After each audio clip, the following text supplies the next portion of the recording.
구독자 여러분 안녕하세요. 오늘의 이야기는 10년간 지옥 같은 시집살이를 견뎌낸 한 여자의 통쾌한 반격에 관한 이야기입니다.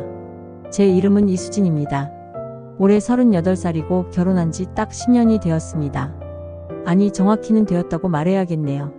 이제 곧 이혼하게 될 테니까요. 10년 전 저는 평범한 회사원이었습니다. 남편 정민호를 만난 건 친구의 소개팅 자리였어요. 그는 성실하고 착해 보였습니다. 1년 연애 끝에 결혼했죠. 행복한 가정을 꿈꿨습니다. 하지만 결혼식 다음 날부터 악몽이 시작되었습니다. 시어머니 김영숙, 그분을 처음 본 순간부터 느꼈어야 했습니다. 저를 바라보는 그 차갑고 날카로운 눈빛을 말이에요. 신혼여행에서 돌아온 첫날 시어머니는 제게 말했습니다. 이 집에 며느리로 들어왔으면 각오해야 한다고, 자기 방식대로 따라야 한다고 경고했습니다. 저는 웃으며 대답했어요. 잘 배우겠다고, 좋은 며느리가 되겠다고 말입니다. 얼마나 순진했는지 모릅니다. 시어머니가 원한 건 며느리가 아니라 하녀였으니까요. 아침 6시에 일어나 시어머니 식사를 준비해야 했습니다. 반찬은 7가지 이상, 국은 반드시 끓여야 했고 밥은 갓 지은 것이어야 했습니다. 조금이라도 입맛에 안 맞으면 상을 엎어버렸습니다. 집안일은 모두 제 몫이었습니다. 청소, 빨래, 설거지는 기본이었고 시어머니 옷까지 손빨래로 해야 했습니다. 세탁기가 있는데도 말이죠. 시어머니는 며느리 손때가 묻어야 옷이 깨끗해진다고 우겼습니다.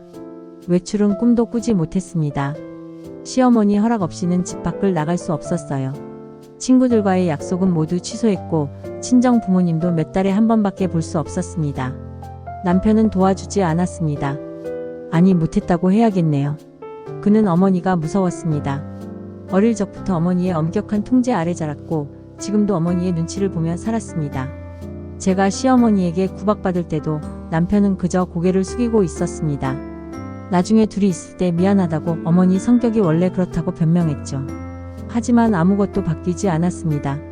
5년이 지났을 때 저는 우울증 진단을 받았습니다. 병원에 가고 싶었지만 시어머니가 허락하지 않았어요. 정신과 다니는 며느리를 둔 집안이라는 소문이 날까 봐 두려워했던 거죠. 저는 몰래 약을 먹으며 버텼습니다. 언젠가는 나아지겠지, 시어머니도 나이 들면 부드러워지겠지 기대했습니다. 하지만 그건 착각이었어요. 7년째 되던 해 저는 임신했습니다. 그토록 원하던 아이였어요. 하지만 시어머니는 기뻐하지 않았습니다. 오히려 화를 냈죠. 임신했다고 집안일을 게을리하면 안 된다고, 며느리 주제에 배부른 소리하지 말라고 욕했습니다. 임신 7개월 때였습니다. 무거운 짐을 들다가 넘어졌어요.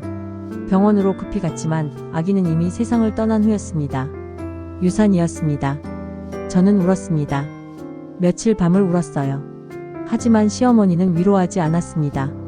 오히려 몸 관리를 못한 제 탓이라고 비난했습니다.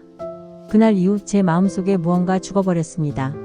시어머니에 대한 존경도 남편에 대한 사랑도 사라졌습니다. 하지만 떠날 용기가 없었어요. 10년을 참았는데 이제 와서 포기할 수는 없다고 생각했습니다. 그렇게 또 3년이 흘렀습니다. 저는 로봇처럼 살았습니다. 감정 없이 기계적으로 시키는 일만 했습니다. 거울을 볼 때마다 낯선 사람이 보였어요. 38세인데 50대처럼 늙어버린 제 얼굴이 보였습니다. 하지만 운명은 가끔 기회를 줍니다. 10년 만에 드디어 제게도 기회가 왔습니다.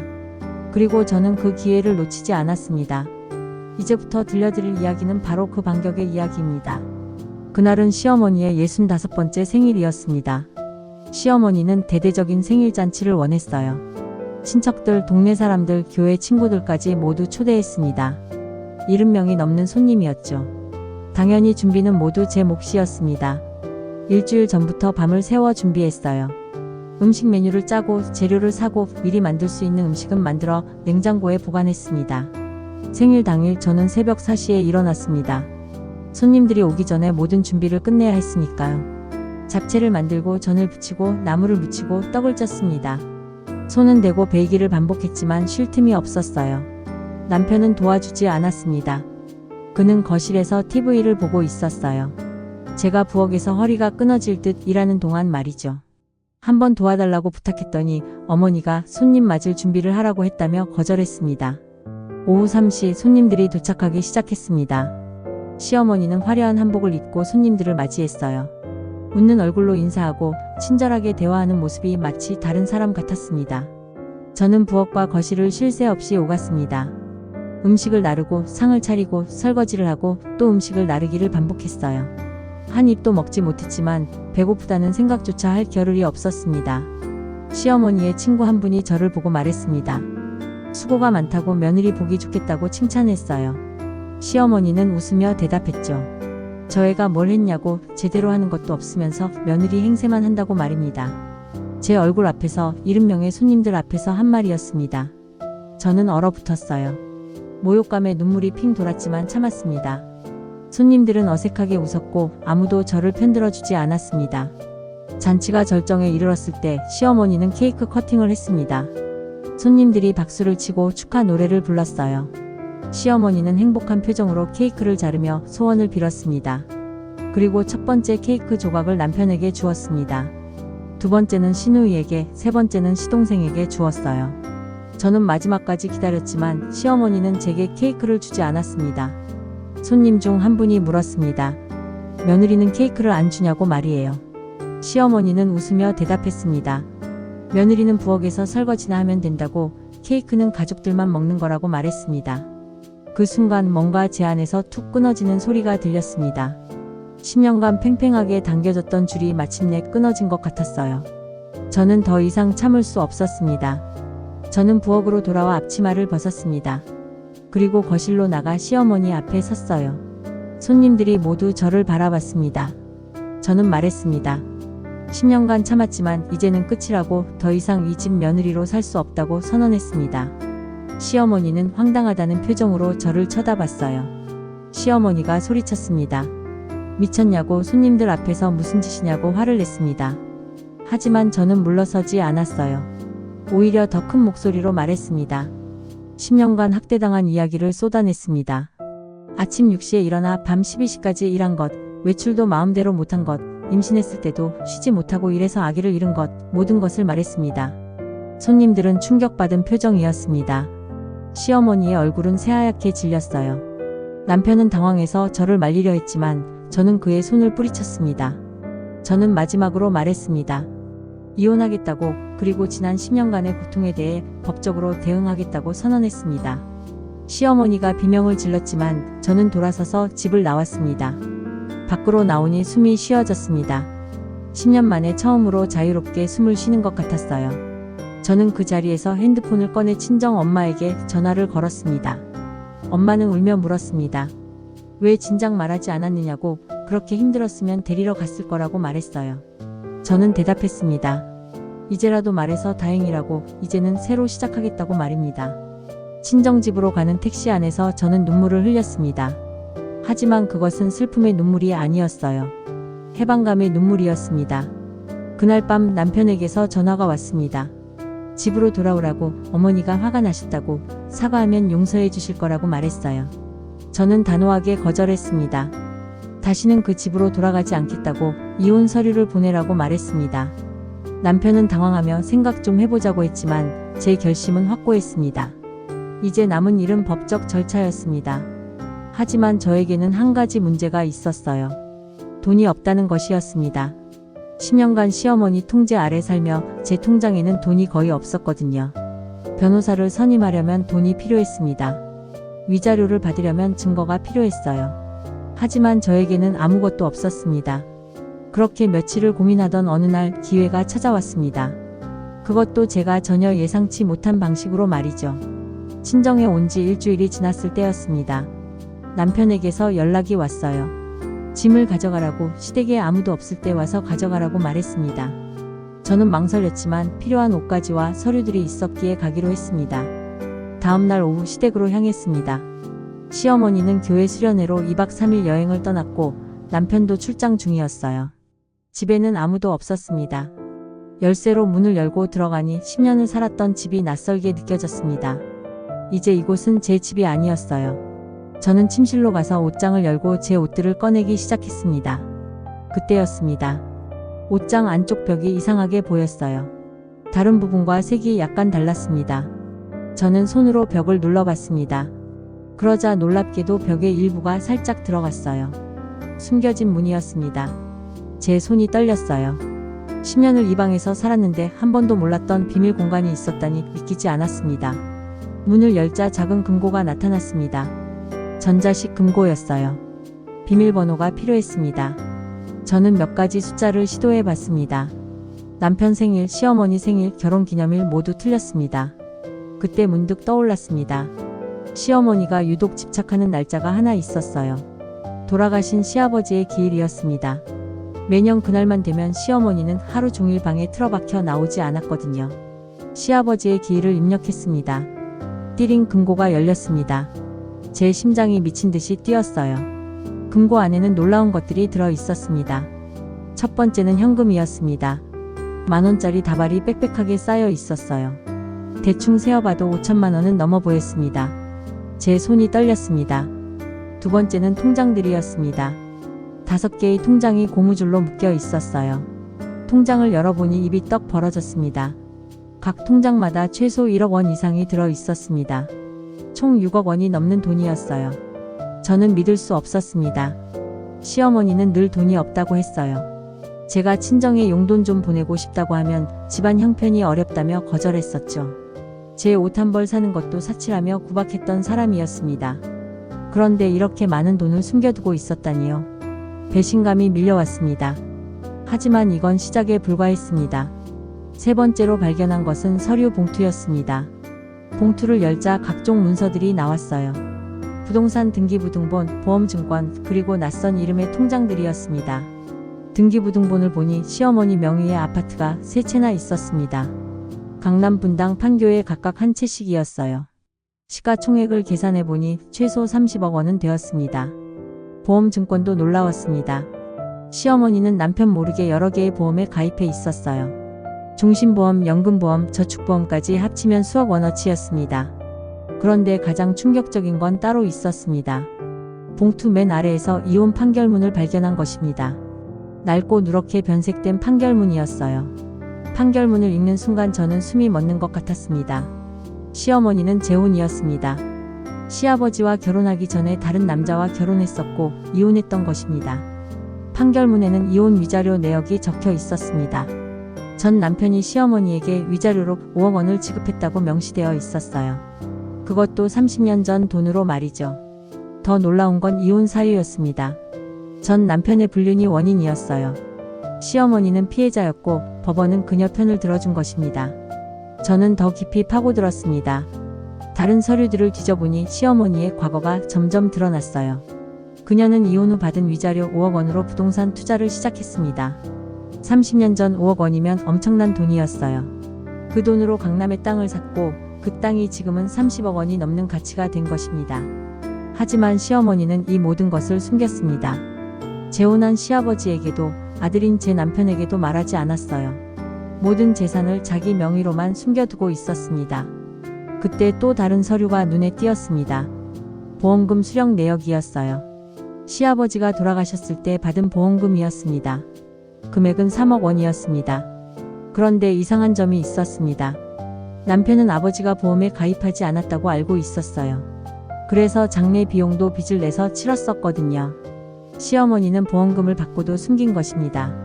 제 손이 부들부들 떨렸습니다. 분노가 치밀어 올랐어요. 시어머니는 10년간 저를 하녀처럼 부리면서 돈이 없다고 거짓말하며 사실은 수십억 원의 재산을 몰래 숨겨두고 있었던 것입니다. 저는 핸드폰을 꺼내 모든 서류를 사진으로 찍었습니다. 통장, 등기부등본, 보험증권, 이혼 판결문 모든 것을 증거로 남겼어요. 그리고 생각했습니다. 이것을 어떻게 활용할 것인가?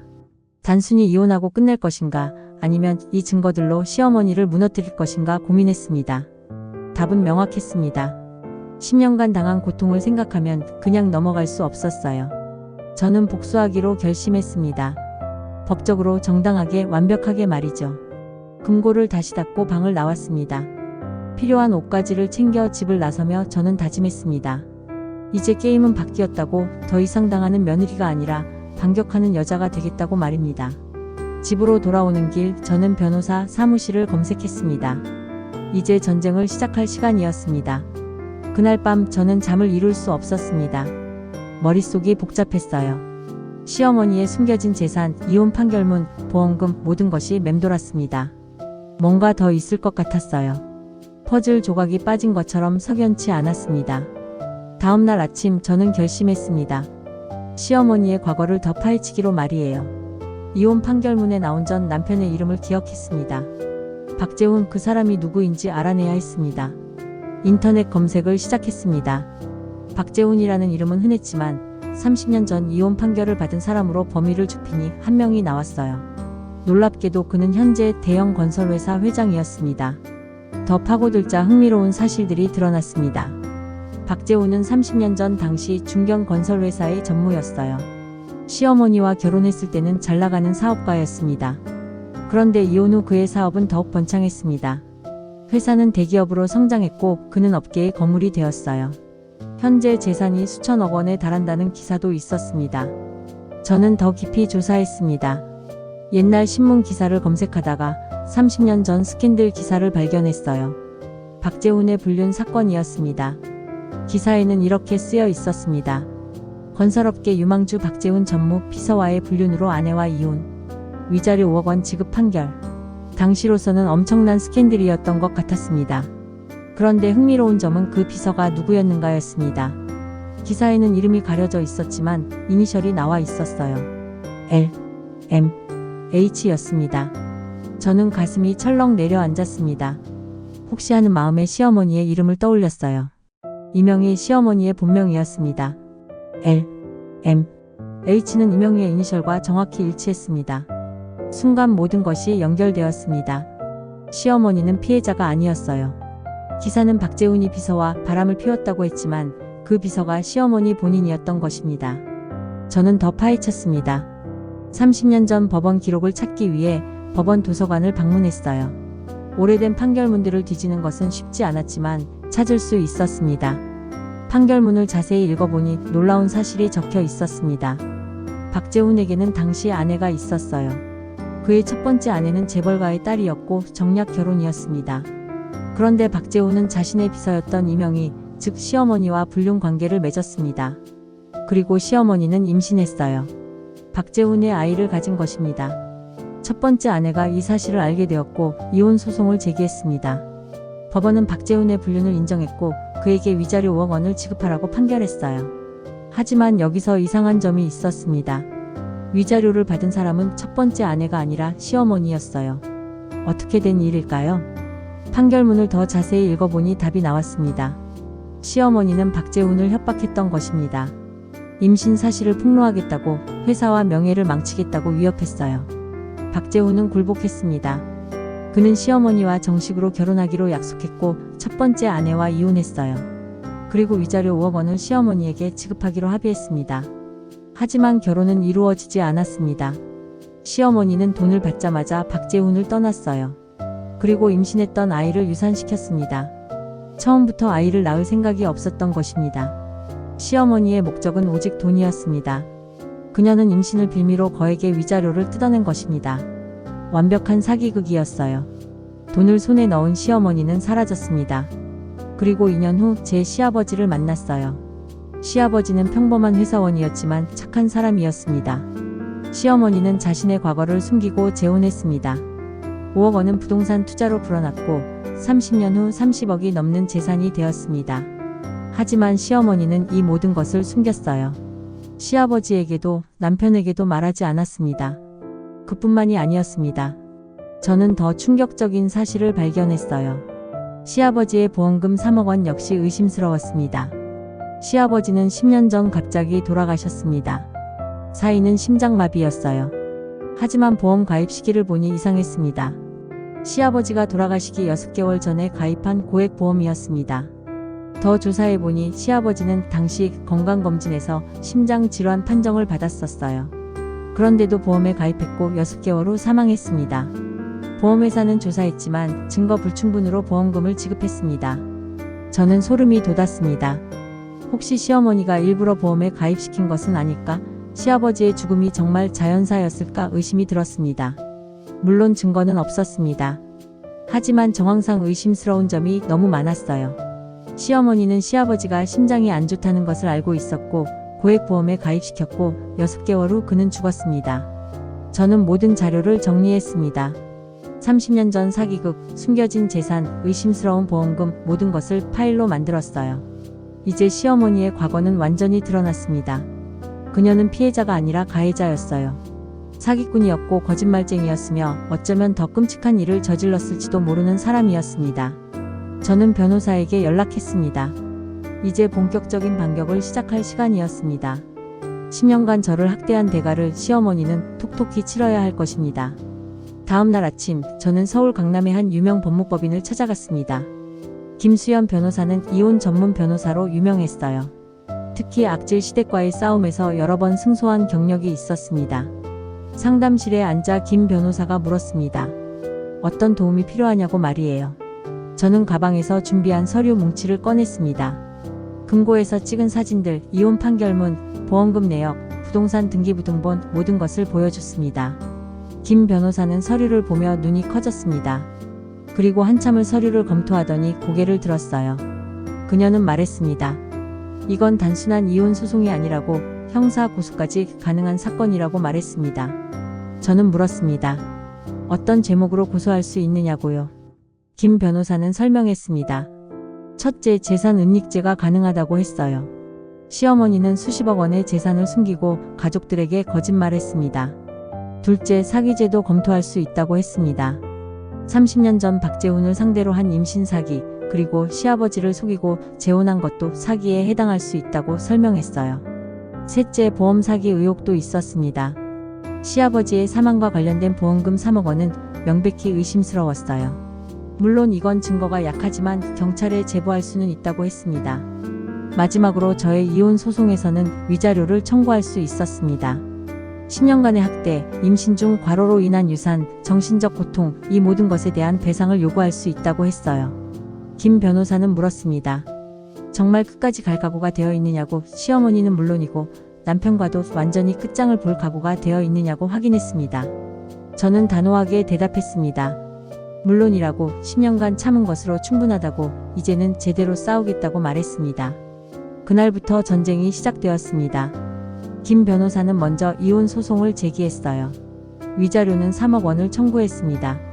10년간의 학대와 고통을 생각하면 적은 금액이었지만 현실적인 액수였습니다. 동시에 시어머니를 재산 은닉 혐의로 고소했습니다. 숨겨둔 현금, 통장, 부동산 모든 것을 명시했어요. 그리고 30년 전 사기 사건도 함께 제출했습니다. 경찰은 즉시 수사에 착수했습니다. 시어머니의 집에 압수수색 영장이 발부되었고 금고가 발견되었어요. 시어머니는 당황했습니다. 자신만 아는 금고를 어떻게 알았는지 이해할 수 없었을 것입니다. 남편에게서 전화가 왔습니다. 그는 화가 나 있었어요. 왜 이렇게까지 하느냐고, 가족끼리 이럴 필요가 있느냐고 소리쳤습니다. 저는 차갑게 대답했습니다. 10년 동안 가족으로 대접받은 적이 없다고, 하녀처럼 살았다고 말했어요. 그리고 당신은 한 번도 나를 지켜주지 않았다고, 이제 와서 가족 타령하지 말라고 말했습니다. 남편은 말문이 막혔습니다. 그는 변명하려 했지만 저는 전화를 끊었어요. 더 이상 그의 말을 들을 필요가 없었습니다. 며칠 후 시어머니에게서 연락이 왔습니다. 만나자고, 이야기하자고 간청했어요. 저는 거절하려 했지만 김 변호사가 말했습니다. 만나보라고, 녹음기를 들고 가라고 조언했습니다. 카페에서 시어머니를 만났습니다. 그녀는 완전히 다른 사람처럼 보였어요. 거만하고 오만했던 모습은 온데간데 없었습니다. 초췌하고 지쳐 보였어요. 시어머니는 빌었습니다. 고소를 취하해달라고, 자신이 잘못했다고 인정한다고 말했어요. 위자료도 주겠다고, 돈을 주겠으니 이혼은 하지 말아달라고 애원했습니다. 저는 물었습니다. 왜 이혼하면 안 되냐고요. 시어머니는 대답했습니다. 이혼하면 자신의 과거가 모두 드러난다고, 동네 사람들이 모두 알게 된다고, 창피해서 살 수 없다고 울먹였습니다. 그제야 이해했습니다. 시어머니가 두려워하는 것은 법적 처벌이 아니었어요. 세상 사람들 앞에서 자신의 추악한 과거가 드러나는 것이었습니다. 명예가 무너지는 것이 가장 큰 두려움이었던 거죠. 저는 차갑게 말했습니다. 10년 전 제가 이 집에 며느리로 들어왔을 때를 기억하냐고, 그때 저를 어떻게 대했는지 기억하냐고 물었습니다. 시어머니는 고개를 숙였습니다. 저는 계속 말했습니다. 제가 임신했을 때도, 아이를 잃었을 때도 당신은 단 한 번도 위로하지 않았다고 말했어요. 오히려 제 탓이라고 비난했죠. 그런데 이제 와서 용서를 구한다고요? 시어머니는 울기 시작했습니다. 하지만 저는 마음이 흔들리지 않았어요. 너무 늦었습니다. 10년 전에 사과했어야 했어요. 지금은 이미 돌이킬 수 없었습니다. 저는 자리에서 일어났습니다. 그리고 마지막으로 말했습니다. 법정에서 보자고, 당신이 한 모든 일의 대가를 치르게 하겠다고 선언했습니다. 카페를 나서며 저는 녹음기를 확인했습니다. 시어머니의 자백이 모두 녹음되어 있었어요. 이것은 결정적인 증거가 될 것입니다. 김 변호사에게 녹음 파일을 전달했습니다. 그녀는 만족스러워했어요. 이제 승소는 확실하다고 시어머니는 피할 수 없을 거라고 말했습니다. 한 달 후 첫 재판이 열렸습니다. 법정에는 많은 사람들이 있었어요. 시어머니, 남편, 그리고 방청석에는 친척들도 앉아 있었습니다. 재판이 시작되었고 제 쪽 변호사가 모든 증거를 제출했습니다. 금고 사진, 통장 내역, 이혼 판결문, 녹음 파일 모든 것이 공개되었어요. 방청석이 술렁거렸습니다. 친척들은 충격받은 표정이었어요. 그들도 시어머니가 그런 과거를 가지고 있는 줄 몰랐던 것입니다. 시어머니는 고개를 떨구고 있었습니다. 변호사가 변명을 시도했지만 소용없었어요. 증거가 너무 명확했습니다. 재판은 제게 유리하게 흘러갔습니다. 판사도 시어머니의 행동을 강하게 질책했어요. 며느리를 10년간 학대한 것은 명백한 불법이라고 판단했습니다. 재판이 끝나고 법정을 나서며 저는 처음으로 자유를 느꼈습니다. 드디어 끝이 보였어요. 이제 곧 새로운 삶을 시작할 수 있을 것 같았습니다. 3개월 후 판결이 났습니다. 법원은 제 손을 들어줬어요. 이혼이 인정되었고 위자료 2억 5천만 원을 받게 되었습니다. 처음 청구액인 3억 원보다는 적었지만 충분한 금액이었습니다. 시어머니는 재산 은닉 혐의로 벌금 5천만 원을 선고받았습니다. 그리고 숨겨둔 재산 중 일부는 국가에 추징되었어요. 30년 전 사기 사건은 공소시효가 지나 처벌받지는 않았지만 세상에 모두 알려졌습니다. 가장 큰 타격은 명예의 실추였습니다. 시어머니는 동네에서 얼굴을 들고 다닐 수 없게 되었어요. 교회 사람들도 친척들도 모두 그녀를 외면했습니다. 그녀가 그토록 두려워하던 일이 현실이 된 것입니다. 남편은 이혼 후 연락이 끊겼습니다. 들리는 소문에 의하면 어머니와 함께 지방으로 이사했다고 해요. 서울에서는 더 이상 살 수 없었던 것 같습니다. 저는 위자료 2억 5천만 원으로 새 삶을 시작했습니다. 먼저 작은 아파트를 전세로 얻었어요.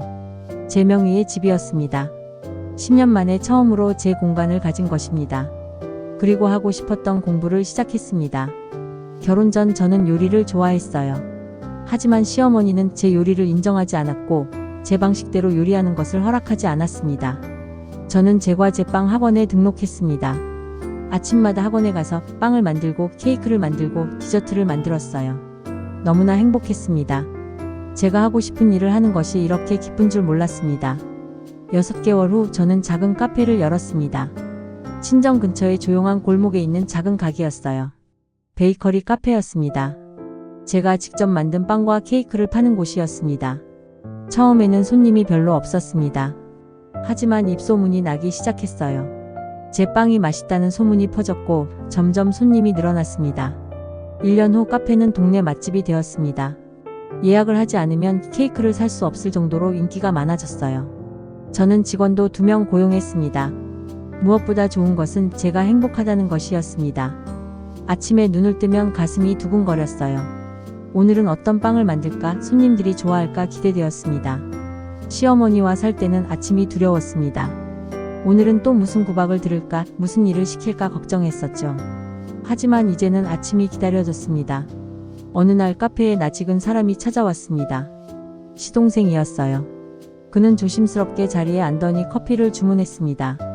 시동생은 말했습니다. 형수님이 옳았다고, 어머니가 정말 잘못했다고 인정했어요. 그리고 사과했습니다. 형수님을 지켜주지 못해 미안하다고 말했습니다. 저는 괜찮다고 대답했습니다.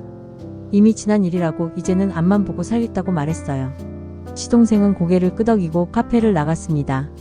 그의 뒷모습을 보며 저는 생각했습니다. 용서는 상대방을 위한 것이 아니라 나 자신을 위한 것이라고요. 저는 시어머니를 용서하지는 않았지만 더 이상 미워하지도 않았습니다. 그저 무관심해졌을 뿐입니다. 2년이 지난 지금 저는 완전히 다른 사람이 되었습니다. 38세에 새로운 인생을 시작한 저는 이제 40세가 되었어요. 하지만 마음은 20대처럼 젊습니다. 거울을 볼 때마다 놀랍니다. 예전에는 50대처럼 늙어 보였는데 이제는 훨씬 젊어 보여요. 웃음이 늘었고 표정이 밝아졌습니다. 스트레스가 없으니 피부도 좋아졌습니다. 가끔 카페에 손님들이 물어봅니다. 어떻게 이렇게 밝게 사느냐고, 비결이 뭐냐고 말이에요. 저는 웃으며 대답합니다. 하고 싶은 일을 하며 사는 것이라고, 그리고 나를 괴롭히는 사람에게서 벗어나는 것이라고 말합니다. 누군가는 말합니다. 10년을 참은 게 아깝지 않느냐고요. 하지만 저는 그렇게 생각하지 않습니다. 그 10년이 있었기에 지금의 자유가 더 소중하거든요. 고통의 시간은 헛되지 않았습니다. 저는 그 시간 동안 인내를 배웠고 강해졌고 삶의 진정한 가치를 깨달았어요. 그리고 무엇보다 저 자신을 사랑하는 법을 배웠습니다. 요즘 저는 새로운 꿈을 꿉니다. 카페를 하나 더 내는 것입니다. 그리고 제 경험을 바탕으로 책을 쓰고 싶어요. 시집살이로 고통받는 여성들에게 희망을 주고 싶습니다. 당하고만 살 필요 없다고, 반격할 수 있다고, 새로운 삶을 시작할 수 있다고 말해주고 싶습니다. 나이는 중요하지 않다고, 38세든 40세든 50세든 새로 시작할 수 있다고 말이에요. 오늘도 카페 문을 엽니다. 갓 구운 빵 냄새가 가게를 가득 채웁니다. 단골 손님이 들어와 밝게 인사합니다. 저도 웃으며 인사를 합니다. 이것이 제가 꿈꾸던 삶입니다. 평범하지만 행복한 일상, 제가 원하는 대로 사는 삶입니다. 10년의 지옥을 겪었지만 저는 이겨냈습니다. 그리고 지금은 행복합니다. 진심으로 행복합니다. 여러분도 할 수 있습니다. 참지 마세요. 당하지 마세요. 당신의 삶은 당신의 것입니다. 용기를 내세요. 새로운 시작은 언제나 가능합니다. 구독자 여러분, 오늘의 이야기가 여러분께 조금이나마 위로와 용기가 되었기를 바랍니다. 힘든 시간을 보내고 계신다면 언젠가는 반드시 좋은 날이 온다는 것을 기억하세요. 오늘도 건강하고 행복한 하루 되세요.